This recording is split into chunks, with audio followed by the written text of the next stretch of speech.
तुम्ही असं म्हटलात की जीवघेणा प्रवास सुरू आहे, परंतु सरकार कुठेही तुमच्या मागण्यावर अजूनही विचार करताना दिसत नाही. मी माझं समाजासाठी प्रामाणिक लढतोय. त्यांचा समाजाचा मुलगा म्हणून लढतोय. माझ्या समाजाला अडचणीत आणायचं काम फडणवीस साहेबांनी सुरू केलं आहे. त्यामुळं त्यांनी दखल घेतली, नाही घेतली. मी माझं काम करतोय. माझं काम करणं गरजेचं आहे.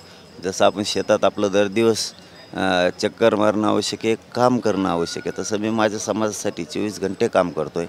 मी हे देवेंद्र फडणवीस साहेबांनी वेळ आणली. जीवघेणा प्रवास ही आमरण उपोषण करण्याची वेळ त्यांनी आमच्यावरती आणली.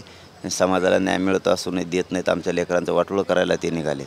त्यामुळं पुढं जर त्यांनी आता त्यांना संधी देऊन जर त्यांनी आमच्या मागण्या मान्य नाही केल्या, त्याची जर अंमलबजावणी नाही केली, तर मराठ्यांचे पोरं सोपे नाही आहेत. 2024ला 3-13 वाजवल्याशिवाय सोडणार नाही आहेत. हो, पूर्ण बाद करून टाकतील. राजकीय करिअर बरबाद करून टाकतील. मग ते त्याला नाईलाज म्हणून तर संधी दिली ना आम्ही, की आम्हाला राजकारणात जायचं नाही. फडणवीस साहेब, आम्ही तुम्हाला संधी दिली. आमच्या सगळ्या मागण्यांची अंमलबजावणी करा. तुम्हाला संधी, या संधीचा फायदा उचला.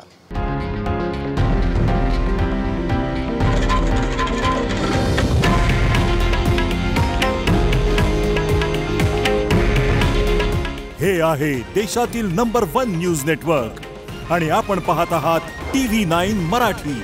काळजी तुमची, हित महाराष्ट्राचं.